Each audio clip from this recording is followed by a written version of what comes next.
ભાવનગરના ગોળીબાર હનુમાન મંદિરના મહંત બ્રહ્મલીન થયા હતા। સમગ્ર વાત કીધું સૌરાષ્ટ્રી સંતોની ભૂમિ છે, જેમાં ગોહિલવાડના સંતોની તો વાત અલગ જ છે। ગોહિલવાડમાં બજરંગદાસ બાપા તેમજ મસ્તરામ બાપા તેમજ મદન મોહન દાસ બાપા જેવા સંતોનું અનેરું યોગદાન રહ્યું છે। ત્યારે ગોળીબાર હનુમાનજી મંદિરના મહંત ગત રાત્રિના રોજ 115 વર્ષની વયે બ્રહ્મલીન થયા હતા। 62 વર્ષ કરતાં પણ વધુ સમયથી સેવા કરતા હતા। રામજી કી ઈચ્છા સે વાક્યને જીવન મંત્ર બનાવી હનુમાનજી મહારાજની નાની ડેરીમાંથી શિખરબંધ મંદિરના નિર્માણમાં મદન મોહન દાસ બાપાનો સર્વાધિક હિસ્સો રહ્યો છે।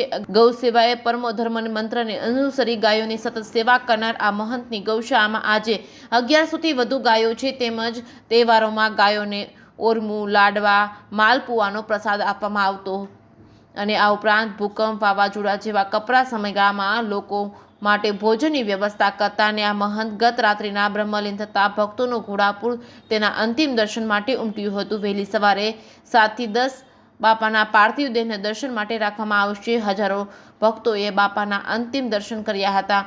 જ્યારે બાપાની અંતિમ વિધિ હરિદ્વાર ખાતે કરવામાં આવશે, જેની તૈયારીઓ હાથ ધરવામાં આવી છે। જેકેએસવી ગુજરાતી સાથે હિરેન ભાયાણી, ભાવનગર।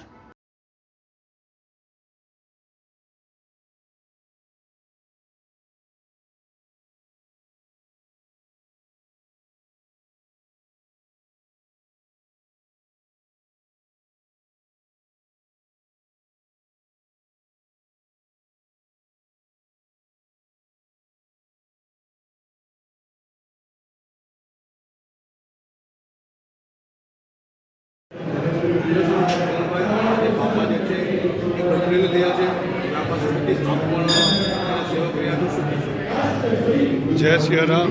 गोळीबार हनुमान दादानी जय, मदन मोहनदास बापानी जय।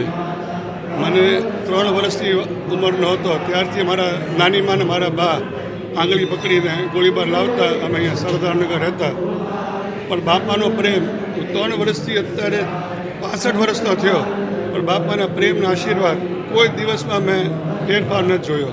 અમારા બધા ભક્તો ઉપર, અમારા જેટલા બી ગોળીબાર હનુમાનના સમુદાય હતા, નાનું પતરાના મંદિરથી મને જૂની યાદો આવે। બાપા જ્યારે ખુદ બેસતા હનુમાનજી દાદા પાસે શ્રીફળને માળા લઈને, અને બાપાના પરમ આશીર્વાદ રહ્યા છે। ગમે ત્યારે સંકટ બી આપણે બાપા પાસે આવીને મન ઠલવીએ તો બાપા એનું નિરાકરણ જરૂર લાવતા। આશીર્વાદથી અમને જ્ઞાન આપતા કે હતાશ નહીં થવાનું। આજે ઘણું બધું સમુદાય મોટું છે, પણ એટલા વર્ષોથી મેં એને જોયું બાપાની કોઈની નજરમાં કે મોટો માણસ હોય કે નાનો હોય, એ નાનામાં નાનીથી લઈ જેટલા બી મોટી વ્યક્તિ હોય, બાપાનો પ્રેમ, એમના આશીર્વાદ અને એમની લાગણી બધા પરથી સેમ રહે છે। એટલા વર્ષોમાં મને યાદ નથી કે બાપાએ કોઈ દિવસ કોઈ પાસે અપેક્ષા રાખી હોય કોઈ બી જાતની। અને ઉલટું જ્યારે બી આવ્યો તો 10 રૂપિયા, 50 રૂપિયા, 100 રૂપિયા, 500 જેના હાથમાં કોકે ધરેલું હોય એ આપણને આપી દે। એટલું બધું બેગ ભરીને મારી પાસે એ સ્મૃતિ છે બધી એમની આશીર્વાદની। અને મને યાદ એના લીધે કદાચ આપણો પ્રગતિ હોય ભગવાનની દયાથી એના આશીર્વાદ કાયમ બન્યા રહે અમારા પર, એવી મારા ચરણમાં બંધન। જય સિયારામ।